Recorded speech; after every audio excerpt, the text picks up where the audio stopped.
take the red pill, you stay in Wonderland. And I show you how deep the rabbit hole goes. Welcome to Life in Red.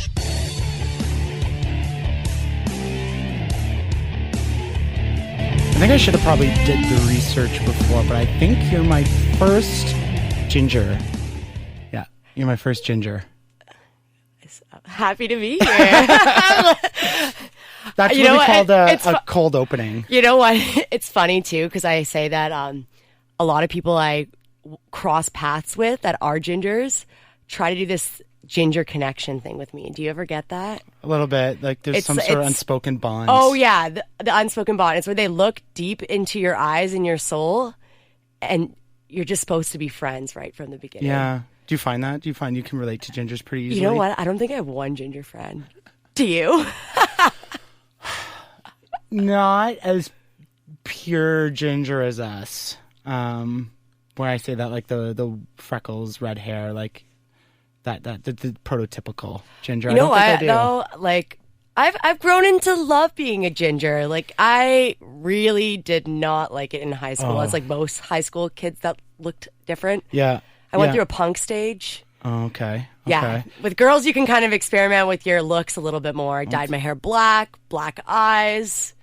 So Reagan Bradley here with me. Say your name just so we get that context. When I was in high school, was it elementary school? I think it was more elementary school, but I dyed my hair blonde because I hated being a redhead so much. Like all my friends made fun of me. So I dyed it blonde like pretty consecutively. It started with hockey, but I was like, I want to keep it for a bit, and then I kept going. Then I eventually like dyed my hair, I grew my hair, and I grew my hair out to my shoulders while it was blonde short. So I had blonde. What part of it was red? Yeah, and then like basically to where my ears start was all like ginger. So like it just was so greasy and dirty, and I don't know what I was thinking, but we stuck like that for a year, and I don't. You know what? I think every ginger tried to be blonde. You know, blonde's a little bit better than dark because like the eyebrows really give it away. Yeah, that's it, you got like the ginger eyebrows and dark hair, and you just know you're being a phony. That's it. Yeah. So I mean, needless to say, this is not a ginger podcast, ginger love podcast. Don't kick gingers. Yeah, please don't. It hurts a lot. So Reagan, you're a personal brand strategist and founder of Women Who Weed. Yes, I am. So that's interesting. Now in general terms, you're a young woman. Yep. So, I guess what made you really want to take that dive as like a young person, maybe without that breadth of experience from working full time for a number of years, working for the man, and you just kind of like jumping off and wanting to start something. You almost started it pretty much from the start of your career, it would seem, for the most part. Like what? I think that's a really great question. I've really been influenced by mentors around me. And I was really fortunate in university to work started out as an administrative assistant for a really well-established entrepreneur. And one of my jobs was to sit on his sales calls, sit on his coaching calls, and transcribe what he was saying. And as I was doing that, I was listening to all of the advice he was giving to CEO founders.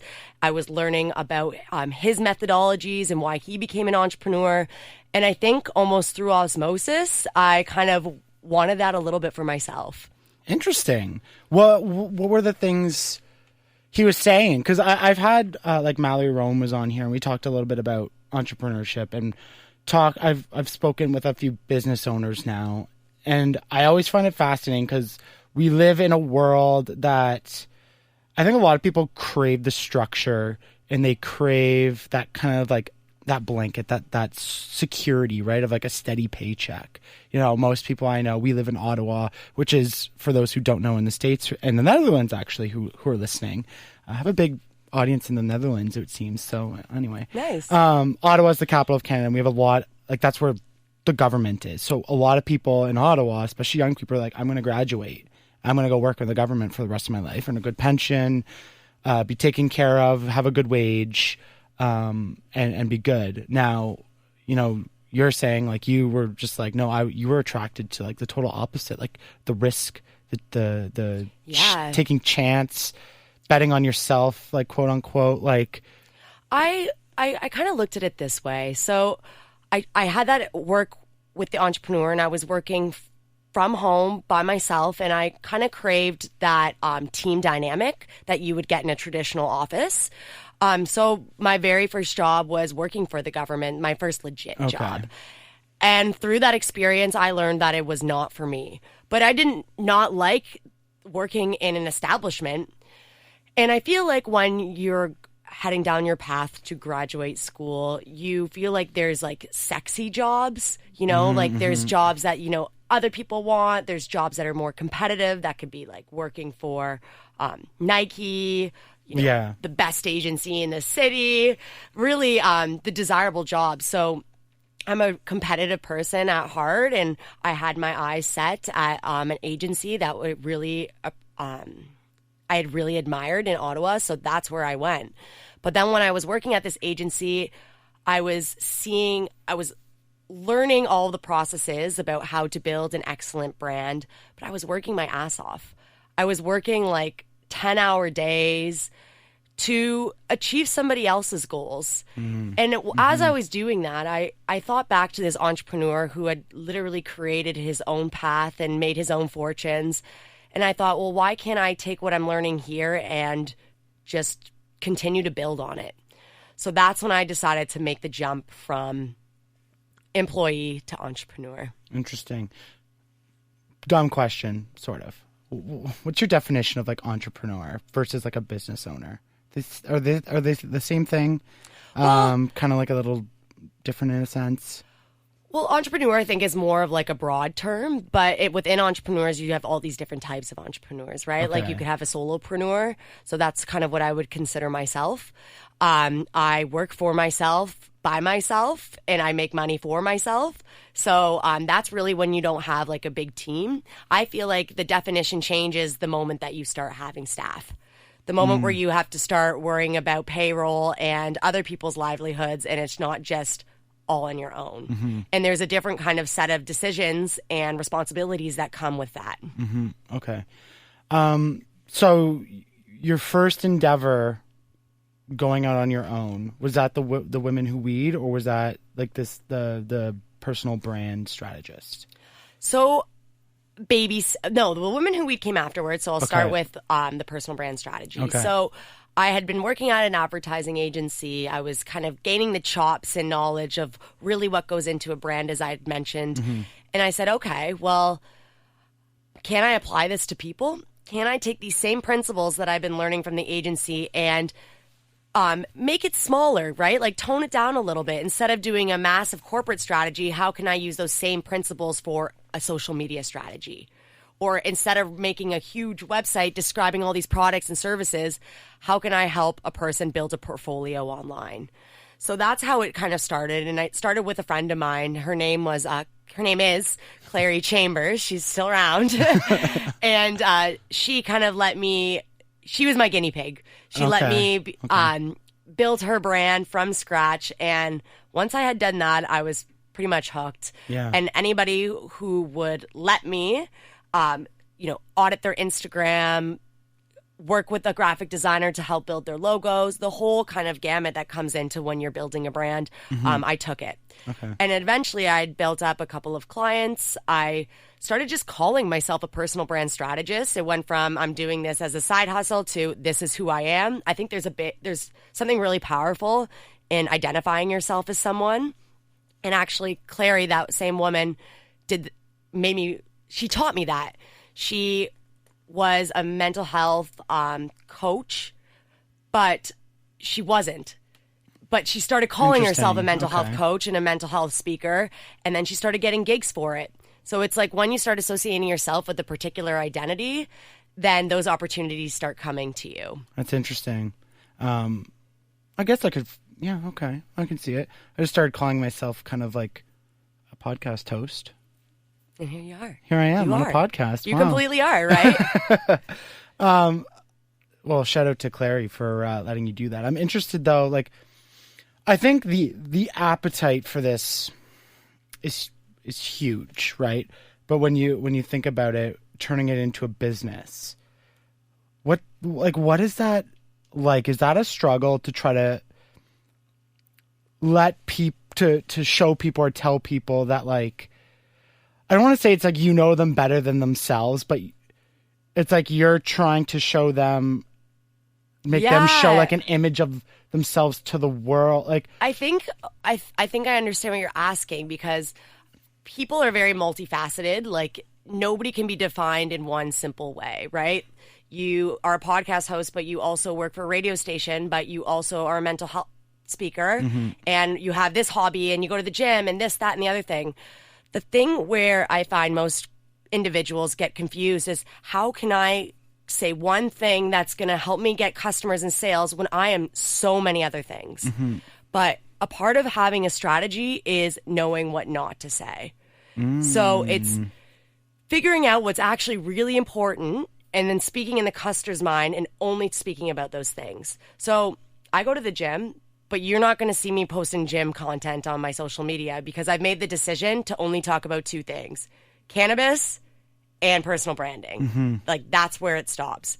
And it's kind of funny, because once I've made that decision personally, it's taken off a lot of pressure on me to feel like I have to be posting everything I'm doing in my life all the time. Now I'm like, okay, well, if it's not this or that, then it's not relevant to my audience. okay. Do you know if, so a discussion I've had on this podcast a bunch of times is the topic of authenticity.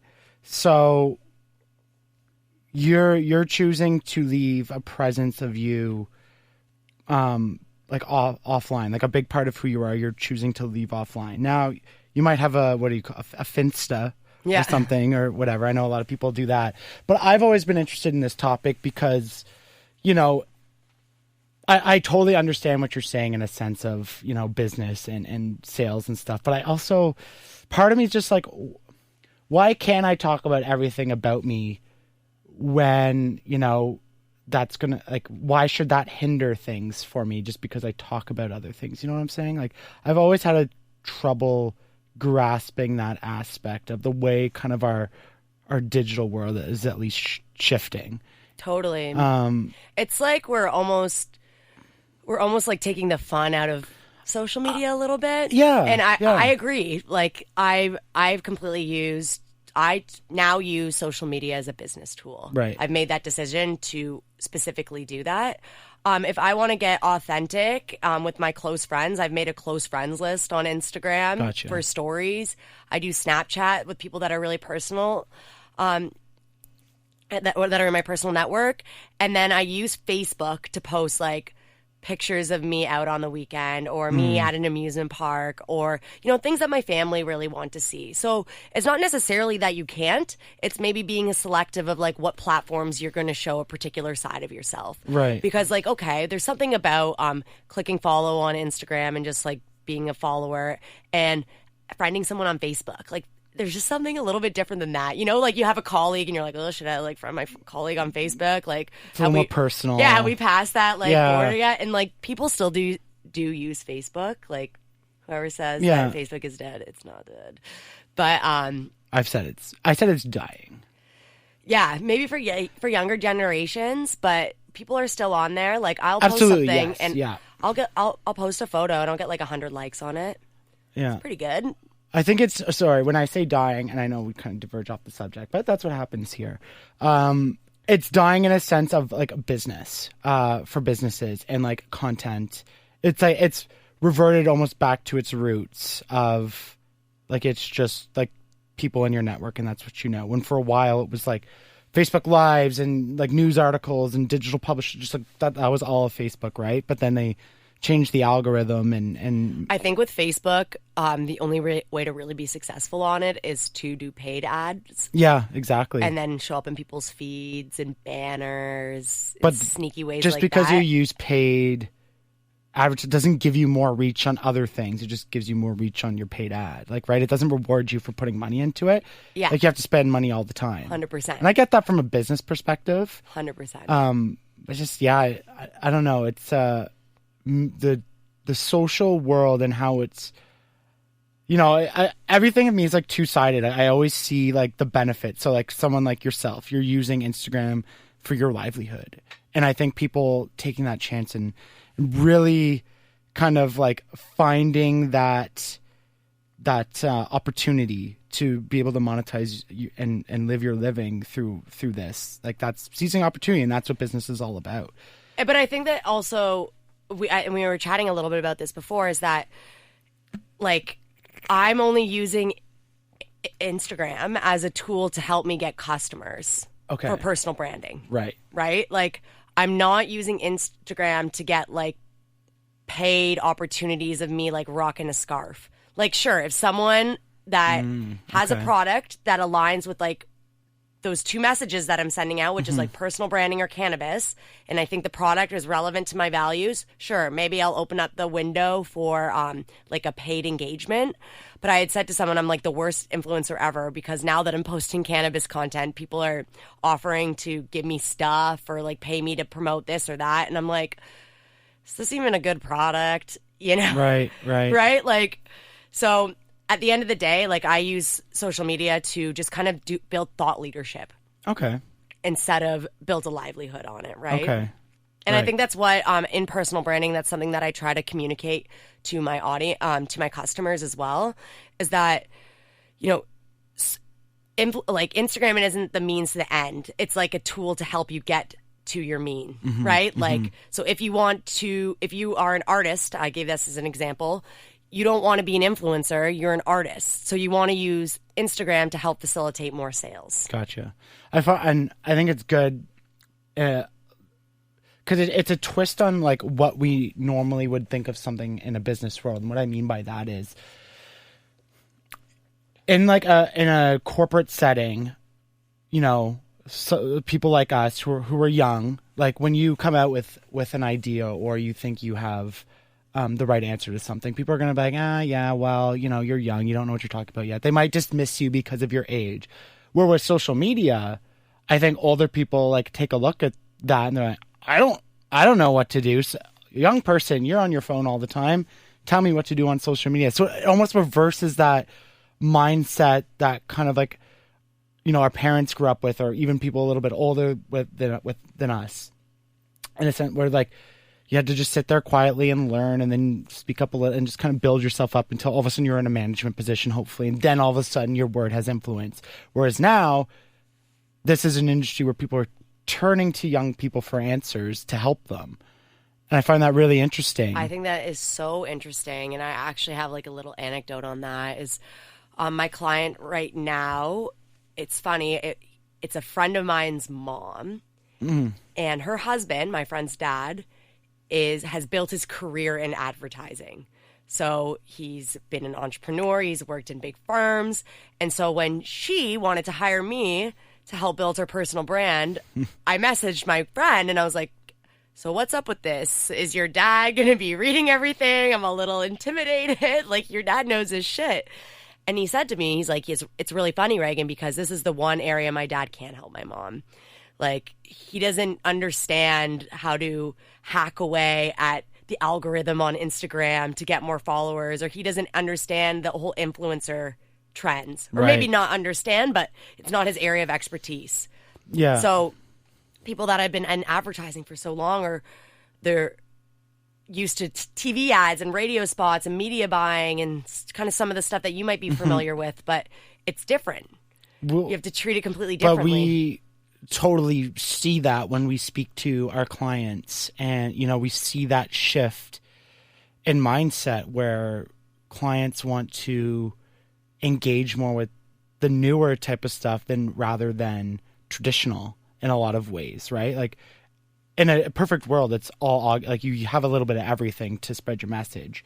But when budgets are so tight, right? Like, I mean, we even find ourselves now like wanting to experiment with influencer marketing and social media tactic, because it's one level to be like, I know how to post, I know how to do an Instagram story, I know how to do a location tag and hashtags. That's one element of Instagram that like is a base level. But then you get into all like the nuances of it, and you know, like aesthetics, and like you were just speaking, like your messaging and sticking to that brand and everything, right? Like that's where people who think they know Instagram like fall off the map because they don't really get into that strategy. And it's not even just Instagram, right? I think it's just like marketing skills.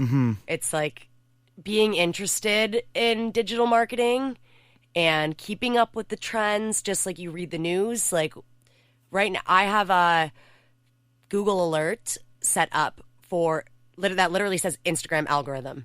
So every single time an article comes out about the Instagram algorithm, I get an email.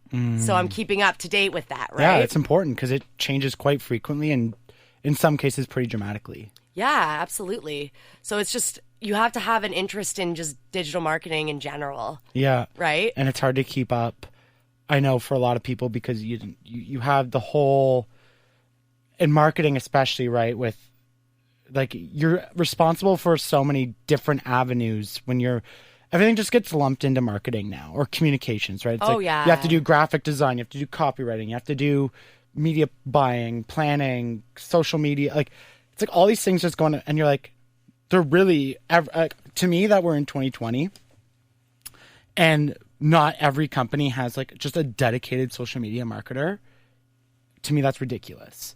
Oh my gosh. Like there are people who literally still think that you can be like, you can grow millions of followers or like organically. I'm not saying that's impossible, but now that Facebook and Instagram have caught on to it, like they're not going to let that happen so easily. Like you really have to kind of hit lightning in a bottle to do it organically. But people at the top still think that that's what you have to do. Well, just use a couple hashtags. Well, why do you think Instagram's hiding follower or like likes and photos, right? Like they're not doing it because mental health, right? do you really think that's really what they care about? No. Yeah. What they're really doing is that they want people they're making it really tough for influencers to show the worth of investing in them because like people aren't liking things as much now that they don't have to like now that they're not seeing how many other people are liking it. So now they're trying to force brands into spending all their ad dollars with them instead of influencers because they have better analytics and they actually can show the results of their campaigns where now influencers can't. Right. So they're taking away tools that influencers have in their toolkits to be able to market themselves to brands. Yeah, because they weren't getting their cut. You got to give them the cut. Exactly. I mean, so now like that's all happening. Like what? And I don't want to. You don't have to give away too much for free because I know you get paid for this type of stuff. But like, what types of things can you implement or do you implement when you're working with people to kind of offset those losses due to things you can't control, right? It's not as easy anymore to just all of a sudden become that Instagram influencer. So like what types of things do you have people work on and like, I guess realistic goals? Like, like I think it's discouraging when you only get like, I don't know, less than 100 likes or something, right? Like just, people are like, like the content didn't hit. It's a bad piece of content. Totally. Is it, or did you just get screwed? Totally. Well, I think we got to use like the tools that are available to us and then a little bit of like hacking away at the system as well. So like a really good strategy is obviously using hashtags. And analyzing those hashtags, like actually opening up your photo after you posted it and saw how many views you've got from those specific hashtags. Because if it's not many, then you need new hashtags. You could do collaborations with other brands. So, and that's as simple as like, you see it all the time. One influencer will wear another person's t-shirt that they've created. Both of them are tagging each other and then they swap followers that way. It's kind of cheating the system when you're like going in and you're liking a bunch of other, like following a bunch of other people's followers and then unfollowing them. I hate that shit. Because it's not authentic. Yeah. But what you could do is you could start responding to other people's comments on people that have same like brand mission as you. So if someone has this photo and it's about goal setting and, I just posted something about goal setting and like 50 people commented on their post, I could be like, check out my post on goal setting. It's, you have to be social. You have to be social and you have to be consistent and you kind of have to treat it like a job if you want it to make you money. Right. Do you find trouble with that? Like in a sense that I'm someone who like I get like this whole conversation. I truly find it fascinating, but I don't want to be I made that conscious decision that I don't want to be that person on my phone all the time. Like, I just know it's not good for me personally. Do you find, or maybe even just talking to other people in this community or with influencers, like content creators, like, do you find a struggle with it, with that balance of like always being on your phone, being on social media and stuff? Like, is that hard in a way? Yeah, no, I think that's a good question. And I think also having that strategy that I had mentioned earlier has really helped me with that. So like when I'm with friends and I'm like having one-on-one time, like I'm not like snapping, being like, I'm with this friend, like, you know, like eating A&W, you know, like I don't share that shit. I'm just like with my friend. But I've started kind of creating habits for myself. So I want to post. Haven't started doing this yet. I've went from hardly posting at all to posting 1 time a week. Now this year I want to move to 3 times a week. And then I want to post like 1 or 2 long form stories where like I start conversation with my audience weekly. Okay. So that's 3 posts a week, 2 conversations. And I'm like, you know what? Right now, like I'm not influencer status. Like right now I'm just trying to build an audience, right? So instead of trying to be everywhere, I'm just going to be on one platform. And that's where I'm going to post mostly. So I've chosen Instagram because it's very visual. It's where my audience is hanging out. And then if I want to post on other platforms, for Facebook, it's only personal stuff.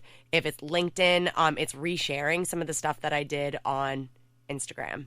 Okay. And then Twitter is like hardly. It's like retweeting things. I haven't really seen like a good ROI from Twitter, so I'm kind of like, I have to. Yeah, Twitter's one of those interesting social media. It's where I think you got to be on it. Like Twitter's like one of those social media platforms that could be like all consuming, right? Yeah, I had to go back to therapy because of Twitter. Like no joke. Like seriously, yeah. Like I would get lost in these political, social conversations and all these like tweets, and I just became like consumed and like obsessed, and it like leaked into my like personal life.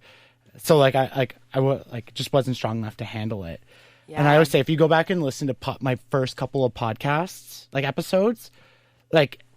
And then, like, pretty much after, like, about a year ago, there was an episode about a year ago. And then after that, like, there's, like, a true difference in what I was talking about, what the content, what, like, you know, like, things were that I was discussing, even if they were on topic or not, what we were talking about. Like, there's just a clear line there because that's when you shut down Twitter. My girlfriend, like, snapped me out of it. She's like, why are you obsessed with this? And I was just like, oh, my God, like, I am. And I've learned to deal with it more in a healthy way. But there's a lot of good in Twitter. Mental health has been, I think, really brought forward on Twitter, like Bellet's Talk Day and all that type of stuff. But then there's a lot of shit. So how have you started shutting down social media? Like, how have you cleansed yourself from social media to be more positive for your mental health? Well, I haven't been that good on it, to be honest. It's more not necessarily shutting down social media for me. It's just learning that what I see on Twitter is not a personal attack. And when you get those thoughts on how to kind of like manage them. That's been more like that. But I'm like a sucker. I find the discourse going on like so like just wild that like I have to read it. But I've just learned to deal with it internally in a more healthy way. But like racial issues, political issues, like gender issues, like all those different stuff. I want to kind of know what everyone's talking about. Like what is what's going on? Yeah, you know, stay into it. So similarly, like you get alerts from your phone for like your algorithm. I'll get an alert on my phone from like some like super wild person tweeting something. I don't actually have alerts set up for it, but it's just that's where I found an interest in that platform because the conversation is just seems more bad or good, more genuine, right? Which. Yeah. You know, it goes right to your point that I find Instagram, a lot of it's manufactured. And just for me, totally, that doesn't speak to me. Like, I kind of can see through a lot of what people are saying. I'm like, like, that's not really you or like something, you know what I mean? Like, I just see a lot of like fakeness, I guess you could say. That's super fair. Not for everybody. Obviously, like some people do it really well. I'm speaking very much in general terms, but like that's just me and who I am and what I'm interested in. Like I'm interested in authenticity. Yeah. Like, you know, if you're super wild and racist, then be super wild and racist. Like, I mean, deal with the consequence. But like, Yeah. I don't like the kind of facade people put up on social media for reasons. But that's just me. Like, I totally. No, totally. I see that perspective as well. Yeah. For me, I'm kind of like, so I was speaking to someone in, because I'm running a cannabis business, which I'm sure we'll get into a little bit. And he's more of a veteran in the cannabis community. And he's like, well, you're not on Twitter, Reagan. You're really missing out on the conversations on Twitter. Or if you really want to know how people feel about the cannabis industry, get onto Twitter. And I'm kind of like, nah, you know, like I'm a new user, like not new cannabis user, but I'm brand new into the industry. I don't have all of this, like there's a lot of history, right? And people are kind of angry with the way that the government is doing things. But at the end of the day, this is the way that it's going. So I'm almost happy that I like wasn't a part of the market before it became legalized, because then I would have all these feelings of resentment instead of positivity, or instead of like looking in the right direction. So in that situation, I had said to him, I'm like, ignorance is bliss. Like, I'm going to just keep going with this strategy that we have. We're going to keep targeting these people and just keep it legal, you know? Yeah. Keep it legal. Yeah, no, that's a great point, because as much as it's good to know, like, the negative things that are being said, like, there's just a lot of noise. Like, a lot of it's not valid. It's just people pissed off who hate their lives and hate their jobs and hate everything and hate Trudeau and hate this and that. And they're just mad at everything. And then this particular subject, they're just voicing their frustration about that. But so it's not a really valid concern you have to worry about. Exactly. Right? Like, and that's what I was talking about, some of the things I had to learn, that it's just people, they're just upset about everything. And just this particular thing I'm reading, they're just upset about this. You go to their timeline, they're upset about everything else too. So like, you get that, but then, you know, you're right. Like, Instagram is such a more, it's light. Yeah, I kind of like that it's light. And I think there's a good, delicate it's light and it's balance motivating. And yeah, we were talking about cleanses a second ago. Like, something that I've done is I used to follow like a lot of like super hot bodybuilders, and I'm like, I'm never gonna work out enough to look like you. I'm gonna work out, but not enough to look that hot, you know? Yeah. Unfollow. Oh, interesting. Right? Okay. Like, I started really like unfollowing people that made me have like more negative self-talk. Okay. So even on Twitter, I like don't follow the political conversations. I stick to like a couple podcasts that I really like that kind of give a full story of the news. And I'm like, well, that's my news. Right. Like, that's like my unbiased news, right? Yeah. Yeah. No, it's because it gets valid. sad. It gets really sad. Like I said, there's a lot of people screaming into the void on Twitter. Yeah. You really gotta curate your feed, or learn like kind of like what it all means, because not everything just because it's being said on Twitter has value. So this is where therapy helped me, right? Because I would see like, fuck all white men. I'm like, man, I'm just trying to help out. Why do you hate me? And then it's like, no, it's just like it's just all part of it. But, you know, I was having this conversation today actually with somebody that I feel there's like a moral obligation of humans to at least know some of the bad that's going on. And I don't think we should ever be ignorant or like positive vibes only type thing. Yeah, I think that's very fair. But like, I understand how people also don't want to like get into the conversation. Yeah, like, right? Like, and then, I mean, you got Google, we got Siri. All you got to do is wake up in the morning, be like, hey, Siri, tell me the news. Yeah. CBC News comes on, 9 minutes, you're done, you go on with your day. Yeah, exactly. If anything in that 9-minute segment is like particularly interesting to you or really alarming to you, then you can like dive into it a little bit deeper. And I think that's where the niche of podcasts has got. Oh, yeah. Like a really good way, because a lot of the time they're unregulated, so they don't have that kind of corporate structure. Now, listen, I've never heard of like a corporation controlling the news. I know that's a big conspiracy. That doesn't actually happen for them. I'm sure it does, but like for the most part, like that doesn't happen. It's not like Trudeau bought the CBC and it's like propaganda. Like that's, people are angry. There's like basic principles that journalists have to follow, and right? I mean, like, must every journalist I've ever met has like the commandments of journalism. Yeah, and the integrity of journalism is like so ingrained, and like they hold that to like the highest extent of the law. Honestly, it's commendable. I've had a few of them on here, and I love them to death. Like the passion that they show and everything for that practice. But like podcasts, like you can really talk about anything. And that's where I love learning about the different nuances. YouTube to an extent too. You can kind of get that as well, but like just opening that conversation a little bit more. And you have so many podcasts out there that you can kind of like, okay, well, I like the way this person frames everything and gives it to me, so I can just listen to that and get what I feel like I need, right? Like you have to listen to every podcast out there to feel informed. Yeah, I think that's the beauty with podcasts is that you can literally have anything imaginable, like the content you want, delivered to you weekly. I mean, whether it's down dirty and into all like the wild stuff going on in society, or just like we're just listening to watching our favorite TV show, and we're gonna talk to you about it. Oh, like, yeah. You know, like I'm very much like all balanced. Sometimes I want like cute dogs on my Instagram, but then sometimes I want to like for me it's like all about kind of balancing it all, and that's like a juggling act.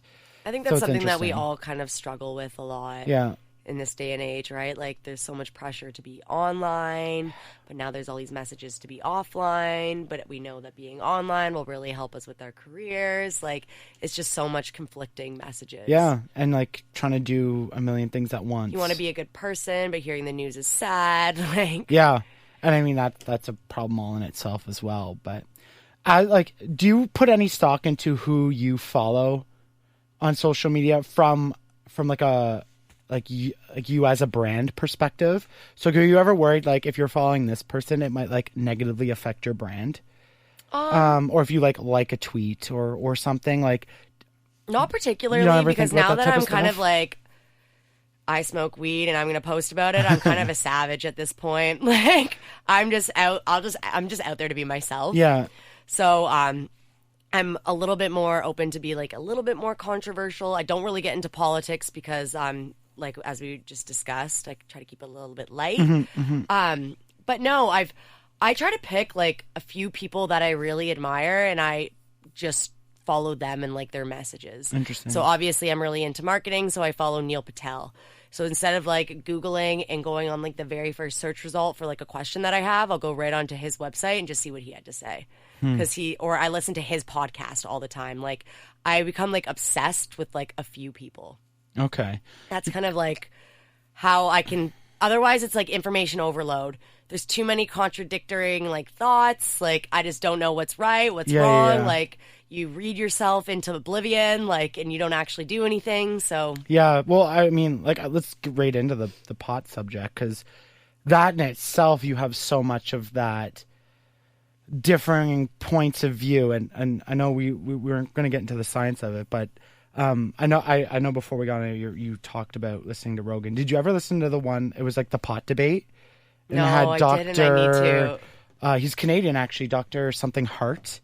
And then there was another guy, and it was talking about, the good and bad and stuff. And even in all that, I'm like, I don't know, like, who to... Well, more stuff is, like, coming out that isn't positive about it. I read something that was pretty shocking. People are amazing, and they send me articles and stuff like that. Like, did you know this? Did you read this? And I'm like, oh, fuck, I didn't read that. Thank you. And I read about this one... I don't have the name of it, but there's this one new disease that's like coming up where if you excessively use cannabis and you like every single day, all the time to like self-medicate, you like mess up some receptors in your brain. Like here I am, like I don't have a science background, so I'm getting like very generic with it. And it causes you to like have excessive puking and to the point where you like dehydrate yourself to death. Oh my God. I know, the case, it's like so rare, but I read that, I'm like, that's kind of scary. Well, I mean... But then at the same time, you hear about all the positive benefits of it, right? Like, I think when you look at it as a whole, no matter what we ingest in our body, there's pros and cons.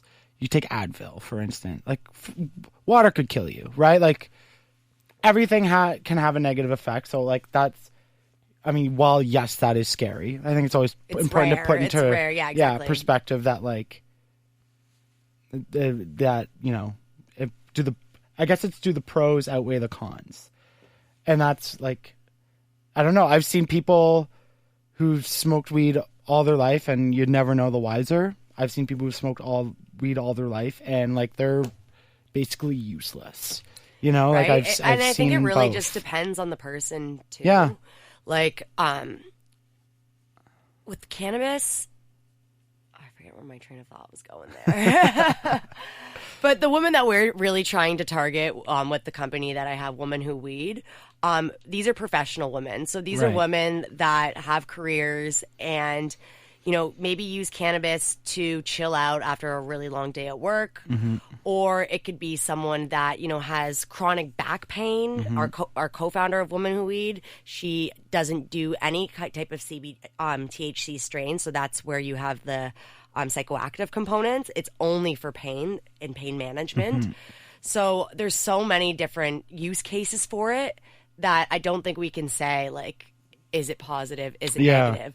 But if you also, you could look at it in like the way that it's the benefits of it, but you could also look at cannabis at like what it's replacing, right? Like we know for a fact alcohol is so bad for you. It's terrible for your liver. You can become an alcoholic, right? There's just going down the alcohol path is like a downward spiral. But if you replace that with cannabis, what are the effects on society, right? Like what would happen if there was, you know, prohibition on alcohol and not on cannabis and everyone smoked weed and no one drank? Would there be any like DUI cases, right? Like I wonder what the world would look like. I think it'd be a lot more chill. It'd be way more Everyone fucking just chill. be like, hey, like it's all good. Vegas would be Vegas would be pretty lame. Yeah, no kidding. Yeah, no, it's an interesting thought, and I've always been interested in the CBD stuff too because of the depression and the anxiety and the pain. What do you like typically gravitate towards to? Like do you do like a mix? Are you into that like blue pineapple kush with like the 62% THC? Like it depends on really like what my vibe is. What I'm having so interesting. much fun doing right now is experimenting with the different types of cannabis because before any of this was legal, you would, you know, pick up from some random dude. You wouldn't really know like what kind it was. Yeah. Indica, sativa. Like we're now learning that those words don't even really matter. It's we can get into that a little bit later. So now I'm kind of looking at like I'm starting to train myself a little bit more on the science of it, and I'm starting to pick up strains to elicit a certain type of feeling I want to have. So one I've really identified, I love it. It's called Rise by Tokyo Smoke, and I use it in a vaporizer, and I just, before I want to get creative and do like any creative writing or like caption writing, I'll like smoke a little bit of that, and I'll just like get in the zone. really, Yeah, like I just love it for that. I kind of like, it's just a focus kind of cannabis. Sometimes I have trouble sleeping, so I'll do specific strains for that will, you know, like make me a little bit more tired. Those will usually have higher CBD contents. And then the way that you consume it like affects the way that it makes you feel too. So like a joint will make you feel different than if you smoke out of a vaporizer versus if you smoke out of a bong. Like it's so hard to like give a recommendation of like you should do this because cannabis affects everyone differently. So people that have a lot of anxiety tend to stay away from strains with really high THC because they get a little bit too much in their head, and that can lead to like panic attacks, right? So you never really know unless you try it yourself. So it's a little bit scary because you're playing with Russian roulette. So my recommendation would be to anybody that's interested in trying it is to start really small. So maybe buy like a pre-rolled joint. You can buy those for like as low as like $7 each. Take a couple puffs at it and put it down. Like you don't want to go all in. Don't have to finish the whole thing. You don't have to be a hero. Yeah. Just do what feels right. But people are always recommending me different types, and I'm always like playing around with them. On my Instagram, I do reviews every once in a while.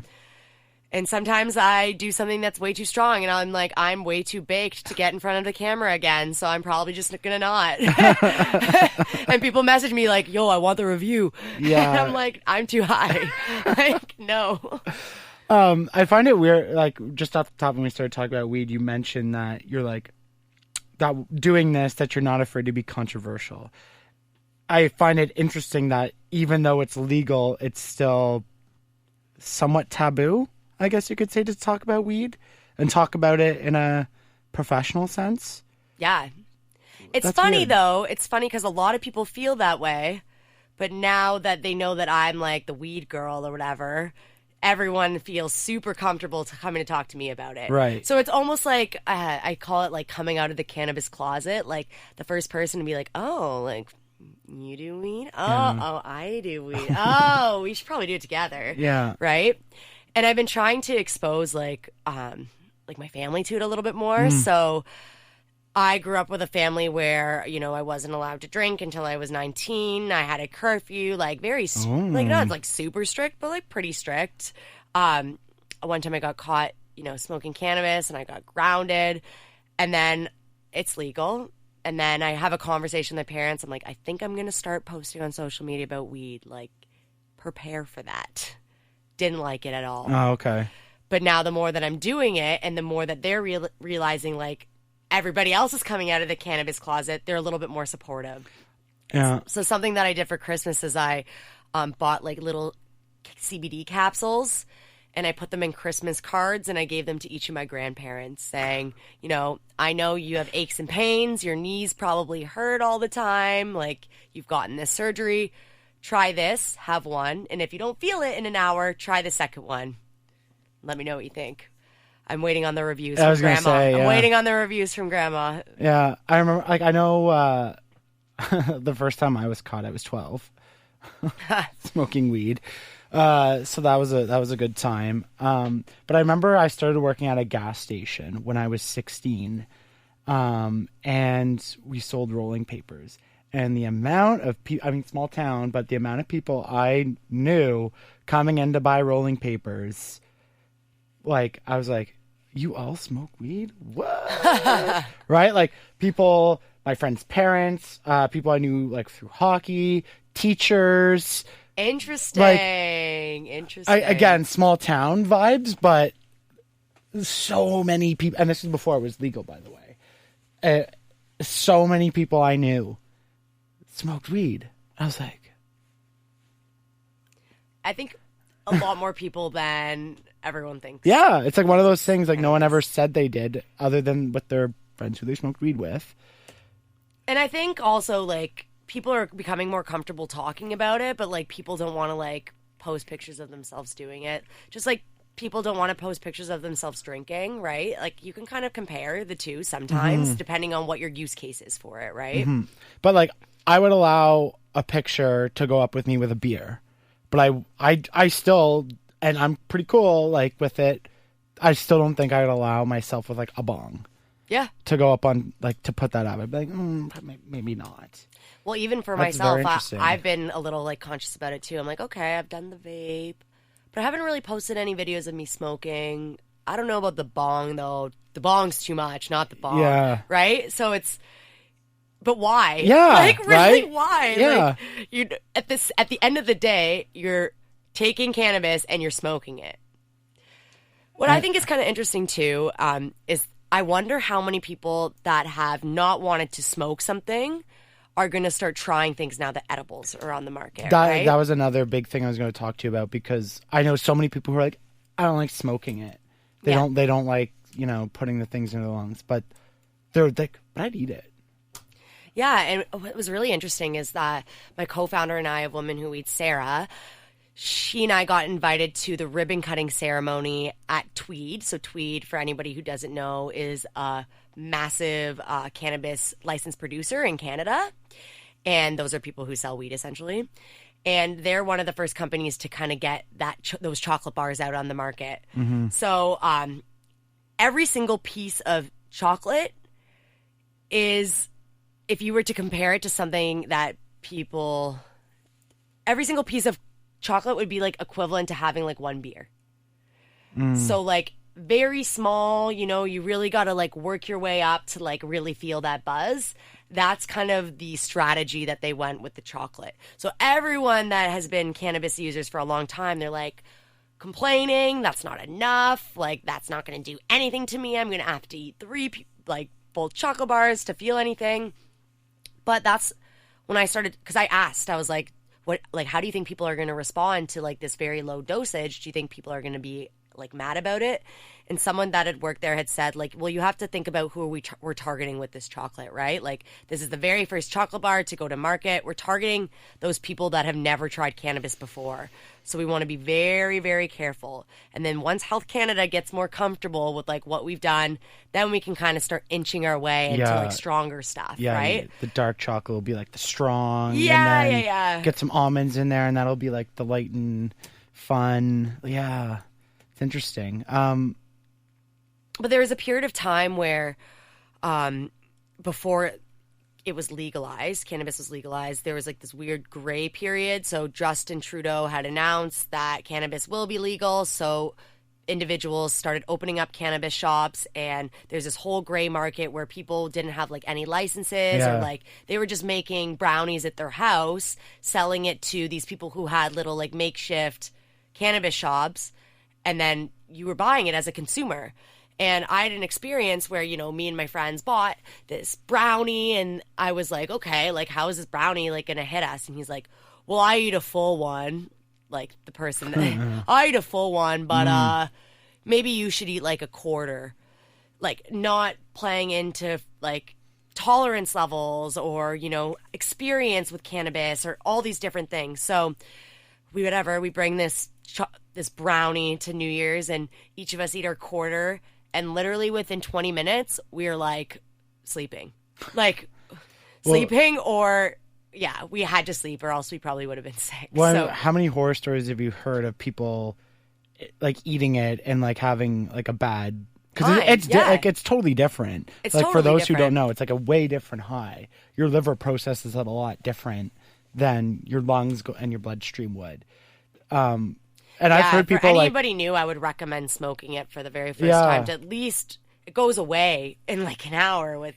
When you're eating it, it lasts a long time. And like how many stories have you heard of someone being like, they eat a cookie, wait 20 minutes, like eat a bite, it's not enough, so they eat the whole cookie and then just like comatose. Yeah, I love that. Yes, absolutely. Yeah, like just out of it. And it's not just the eating, right? Like that's like the oils, the pills.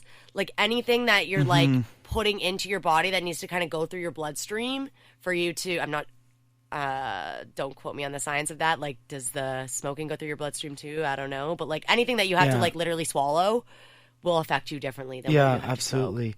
I'm interested to know, like, are you like a believer in not only like just like the recreational use, but like the things like CBD as like a topical or as like the oil, like taking it, ingesting it for things? Like, do you do any of that stuff too, or are you just mostly in it for like the fun?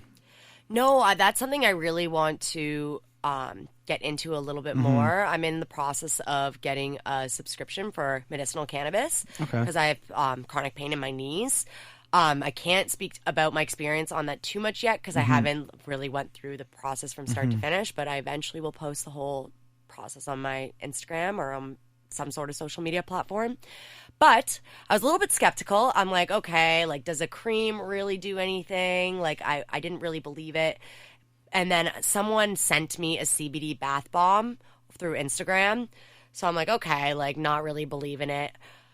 I put the CBD bath bomb in, I'm laying there, and then suddenly, like, my entire body went numb. Like, and I knew it was working because, like, my face muscles relaxed, and, like, I feel like your face muscles just don't relax, you know, like unless you're like massaging it.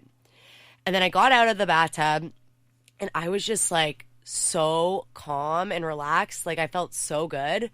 So I'm eager to get my hands on one of those again. So if that's the way that it made my whole body feel, I'm sure if I put it on a specific area of pain, that it would relieve the pain. Right. For sure. Yeah, because that's something I referenced it a little bit earlier, but something I'm really interested in, like the whole, not just like the whole thing about CBD. I know, like I bought someone at first like was legalized and like smoked it, and then like it's pretty good, but like the topicals and stuff that like were you don't have to really ingest anything. I could like rub A535, just rub it on my neck, and I'm like, oh yeah. And like so I'm really interested in like hearing and those are going that. to come to market more now that Cannabis 2.0 has been released. The products that have had CBD in it, that if they had like CBD from cannabis plants, it wasn't like technically legal. Like only like hemp-based products have been legal. So I'm interested to see like how if that makes a difference and like what products are coming out. And that's legal now, right? Like that just turned legal, exactly, and all that stuff. Yeah. What's your opinion of, if you can give it at all, about like how the government has kind of managed this whole thing with weed? Because in my opinion, it's been shit. I'll just come out right out and say it. I think they botched a lot of it, and haven't like I think they said like, did you look up the article? But they lost like millions of dollars over the first year on cannabis. I'm like, how do you lose money on weed? And I mean, so you're a lot more involved with people in the community and users, and you're a user yourself. Like, do you have a strong opinion on how it's all worked so far? Yeah, I think the general sentiment is similar to yours, of people that have been like cannabis users, that they don't like the way that the government's going about it. I'm like generally positive and hopeful. Right. I think with anything new, we have to just give it time. And the fact that we are like one of the first G7 or the first G7 country to legalize cannabis nationwide is an incredible milestone. And we are the trailblazers for every country that's going to do this in the future, true. right? So Health Canada, they say this all the time. It's like their number one priority is keeping civilians safe. And that's what they're doing. And in doing so, they're taking away the fun out of cannabis a little bit, right? They're putting incredibly harsh advertising restrictions on cannabis licensed producers and companies, making it like impossible for them to do like any creative ads and like make cannabis seem fun. But at the end of the day, like if a child has cannabis and they're like not hallucinating, but they're like having like, you know, like some psychoactive activity happening, like that's not right for a kid. Yeah. Right? Well, like you don't want your kid to drink. Yeah. Like there's definitely research on like how it affects people under 25. Yeah. That's because your brain is still developing. Yeah, exactly. And that, you know, it's probably recommended that you don't do it as an adolescent for sure, but like probably wait till you're after 25 to really indulge in it. I mean, that's again a very general statement. Everyone processes it differently, but yeah, like giving kids and stuff, it's like, even like I think the one like thing with Doug Ford, which was good, is that he privatized cannabis. So we could like for retail stores. So that's why we have like nice, pretty Apple store like cannabis stores where we can buy our stuff. Like we get that really cool experience for when we're purchasing it. Maybe not what the actual package looks like, but we still kind of get like this elevated experience. Whereas in Quebec, they went a different way and they did it more of like a monopoly. So when you buy cannabis, you have to buy it from like the SAQs or something like that. So yeah, that's how they were going to roll it out originally. Yeah, right? exactly. Yeah. So at least we kind of got that, right? Yeah, yeah. And I think because we kind of went down that path, I personally believe that like things are going to get a little bit looser. Not necessarily with the packaging. I think things there'll still be that restrictions, but maybe kind of with the way things roll out, or like maybe the way that we see topicals and stuff like that. They might not have to be in like nasty bottles, right? They might be like behind the counter at Shoppers Drug Mart. Like I don't know. Right. Yeah. Yeah. It's all up to speculation. Right. And there's like I read or I was listening somewhere. There's like a huge oversupply or something. Like they're having like just a huge issue with supply management. I remember I got something and it was like a year old when I got it, and because they just can't manage it between producers to the government and then to the stores. Like it's just, especially ordering online. Yeah, it's just, I'm not super familiar with like whole supply chain management aspect of it, but I do know that they expected a lot more people to kind of jump on the cannabis train. But now that cannabis is legalized, they realize the people that are buying it are being the people that have been using cannabis before, right? So they expected the demand to be a lot higher than it actually is. got a question from Twitter. Oh, wow. One of my first questions from Twitter. It's from Naomi. She asked, how have you navigated speaking your truth and also starting a business in such a controversial industry? Yeah, absolutely. So I think a lot of it kind of like was the way I positioned it as like my coming out, right? Like I've it's kind of how I've been chatting with you today. Yeah. So I'm not an expert in cannabis. I'm learning about it the exact same way that everybody else is. I'm just maybe reading up on it a little bit more. And you're kind of taking us as and an I'm audience taking through you as an it. audience through the journey, Okay. right? Like, for example, when I experimented with a type of cannabis and it got me too high, I'm like, holy shit, that got me way too high. Like, be careful, right? Like, be careful. Or, when I tried my first oil thing and I looked at the syringe and I'm like, this syringe looks super sketchy.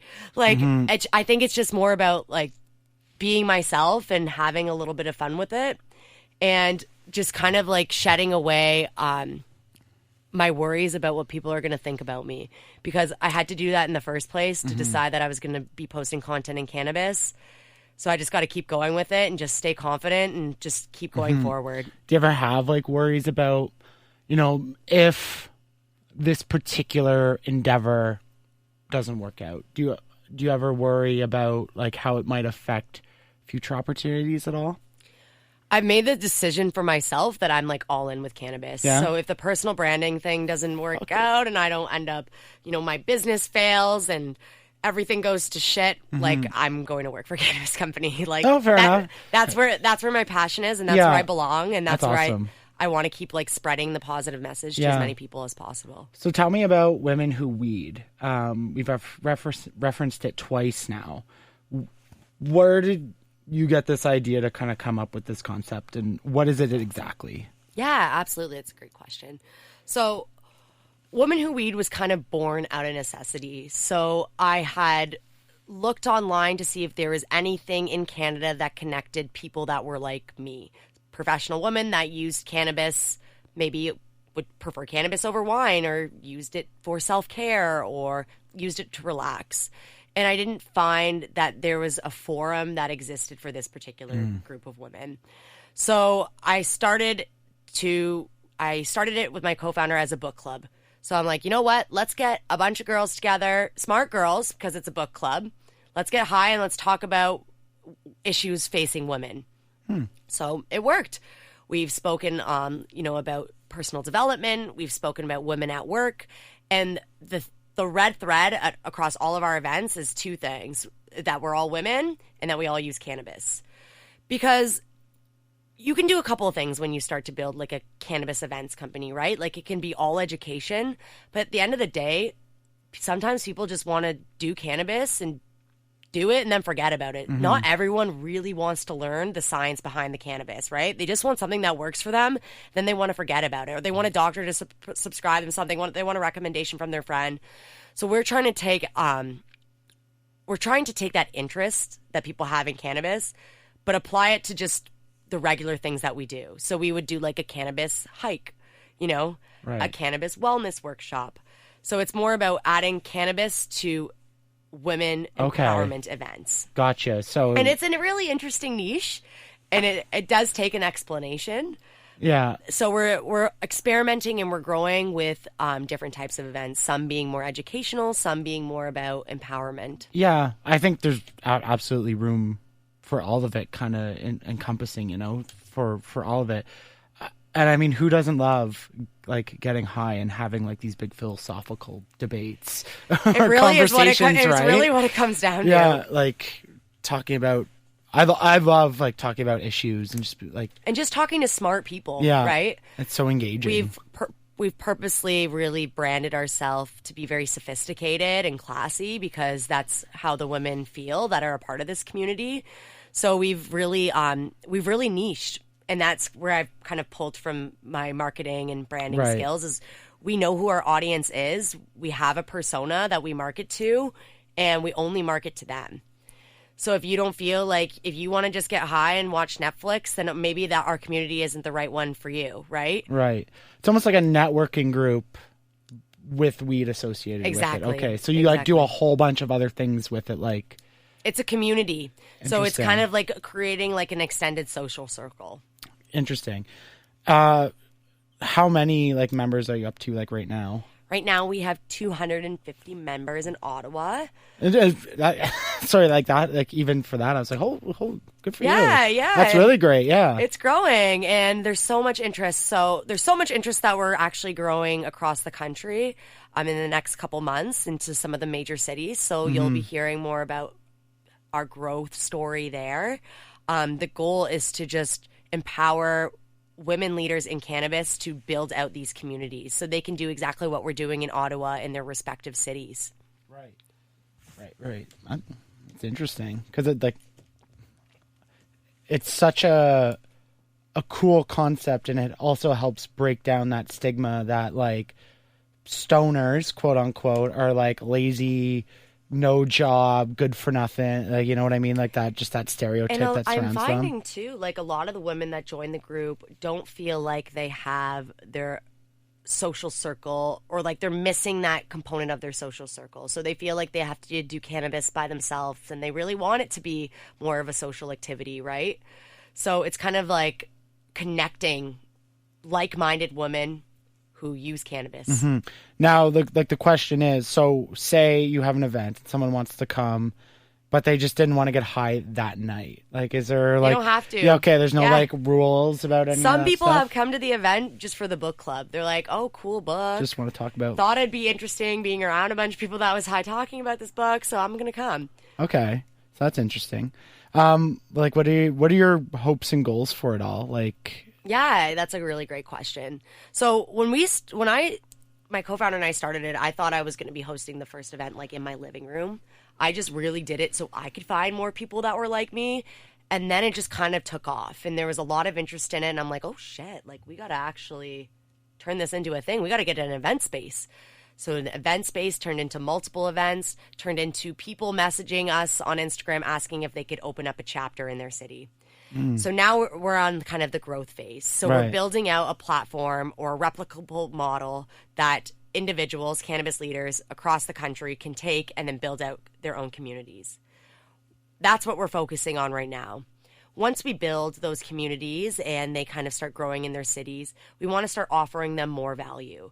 We want to start connecting women in business to one another through a cannabis directory, or make it easier for, podcast hosts like you to find people in cannabis. We want to really be like, if it has anything to do with cannabis, we want it to be associated with like women who weed. We want to build out merch and an accessory brand. It's in the making. Right. It's in the Lots making. of stuff going on. Step one is build out the community across the country. Is there like a membership fee, or like you have to sign up or anything like that? Like, or is it just kind of like we're having an event, show up if you can make it? Yeah, so we have Facebook communities for each city. Got it. And that's where they can kind of have their more intimate conversations. And then we host events that have a small fee. Okay. So I guess my next question, I'm just trying to think how to like word it. Because it's such a new industry, what's your, and I'm talking about cannabis in general, and now with this Women Who Weed, like, do you find it more of maybe like an equal playing field in terms of equality between men and women, in a sense of,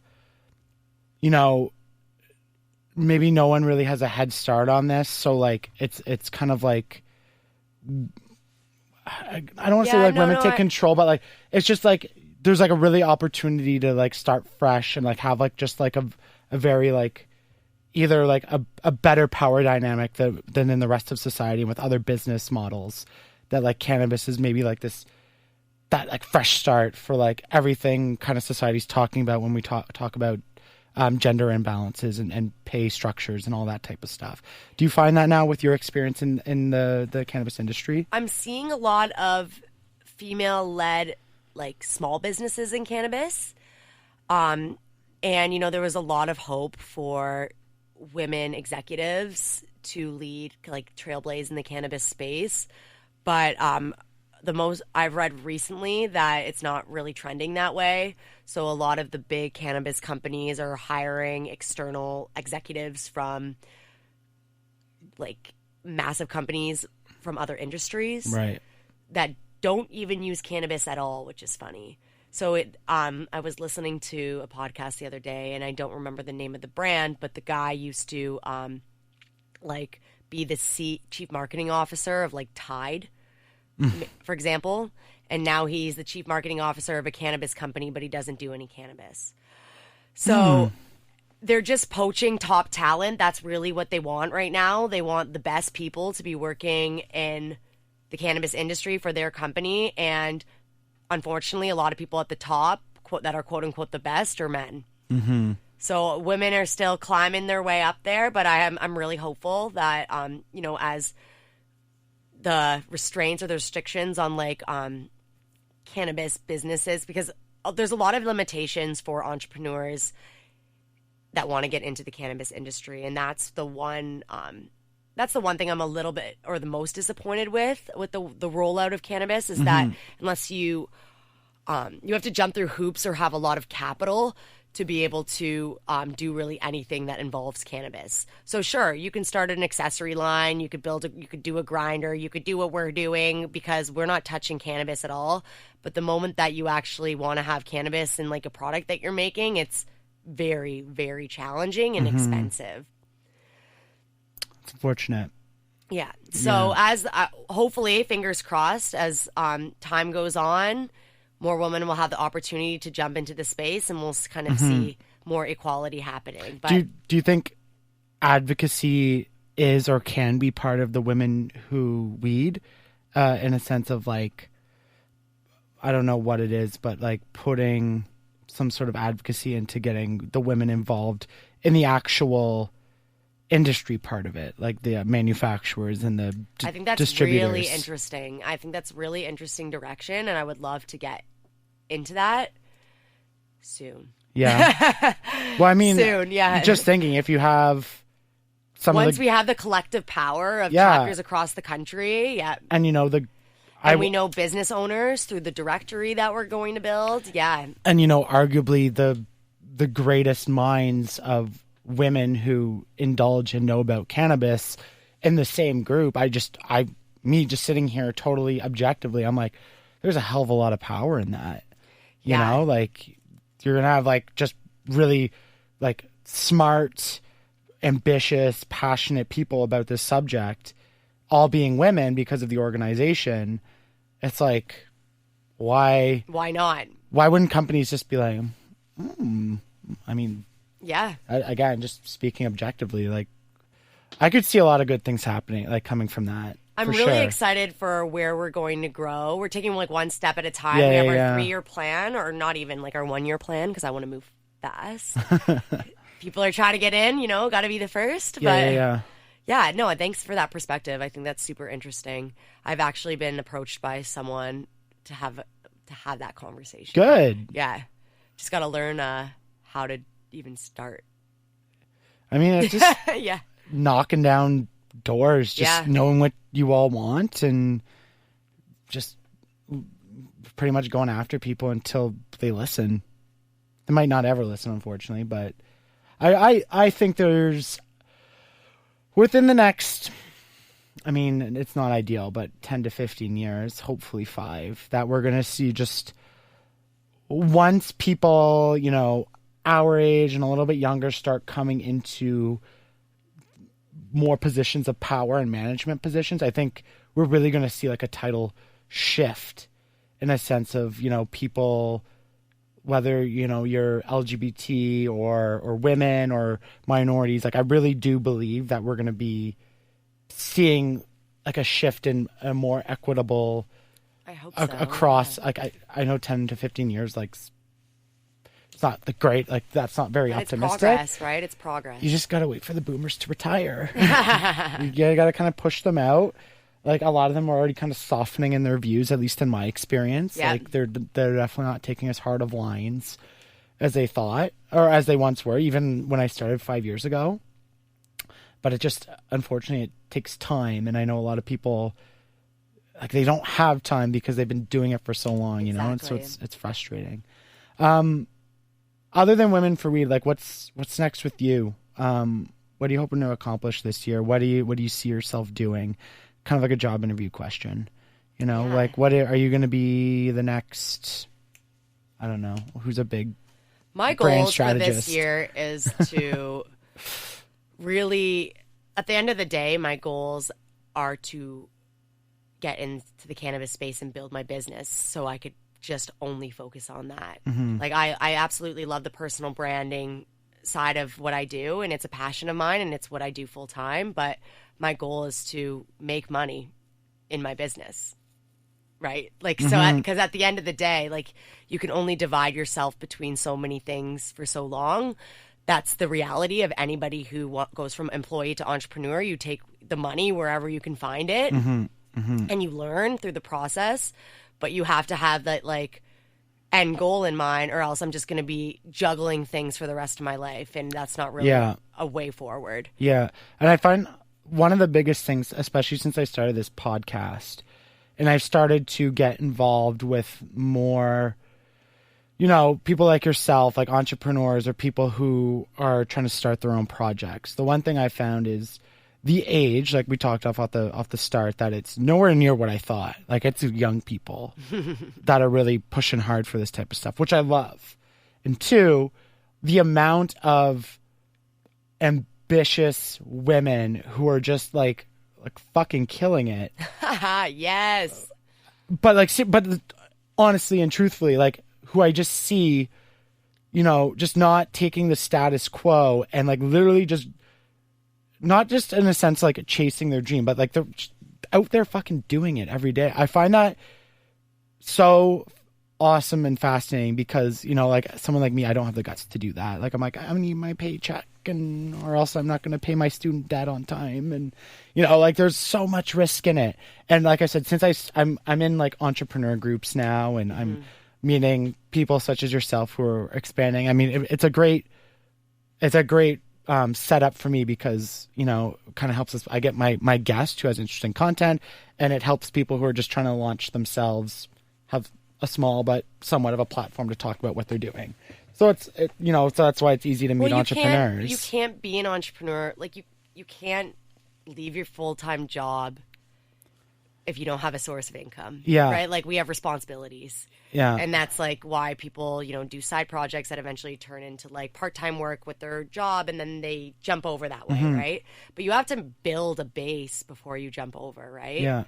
Because, like, I wouldn't be doing this if I didn't have enough money to pay the bills. Yeah. Like, I have the luxury that, you know, I can take on I have a skill set like personal branding where I can take on new clients and build a micro business while I'm actually building the business that I want to build for the rest of my life, right? Mm-hmm. You got to be like humble and honest with yourself. Yeah. But the amount of young women doing it, to me, it's like, I don't know. I take it as like, all right, society, you want to treat us like shit? Fuck you. We're going to go do our own thing and we're going to win.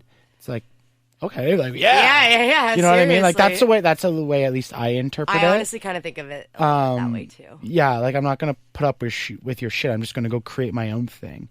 And a lot of people, like, it's like working and it's like great because like you see it and you're like, oh damn, like, I don't know. I always just like I talked to you earlier about the journalists and this, like, I get so inspired by people who just like go after it. Like, to me, like that's self-made people. Yeah, like, to me, like, I just find that like so cool because as someone from the outside, like, who's just never had the balls to like take that jump, but I've always I've wanted to at points. It's just like, it's like, damn, like, I have a lot of admiration for doing that. Thanks. It's scary, but I'm doing it. I'm doing it now while I'm young. Yeah. And I think that could be a big reason why a lot of women do it while they're young too, is like, we do have a little ticking time bomb inside of us that... Right. Right? So we try to maybe squeeze a lot of stuff in our 20s, you know, so that's where my mind is going, right? Like, I want to get so much done in my 20s, so then by the time I'm ready to have a kid, because I want to have a kid, I'll be on the right path. And I won't be 30 having a kid being like, well, now it's time to start my business, right? Right. Because that's where a lot of people won't at that point, right? Yeah. You have to be honest with yourself When you have Yeah. a little crying baby, do you really want to be starting a business, or do you want to be worried about your baby? But if you already have the business going, right? There's no option. Babies come to meetings, you know? Like, yeah. No, like, and it's good you said that because, you know, as a guy, obviously not having to think about it in those terms, like, that's a good perspective. It's like, oh, yeah, like, you know, you don't have the luxury necessarily that a man might have. Exactly. Like, it doesn't mean that, you know, anybody can start a business at any point, but I just really wanted to have that momentum going while I was young. When I was young and didn't have, like, too many responsibilities, and B, well, I already wasn't, like, making a fat paycheck.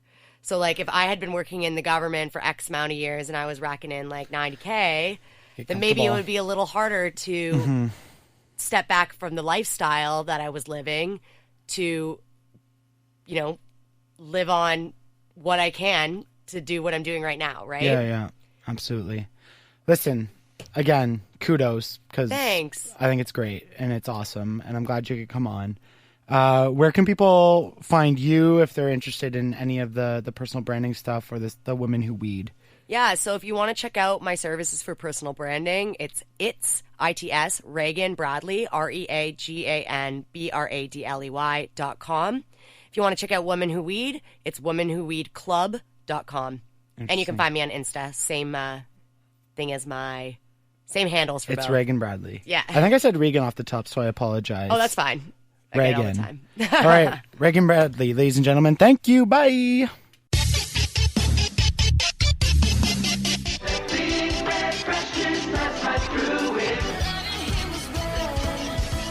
take the red pill, you stay in Wonderland, and I show you how deep the rabbit hole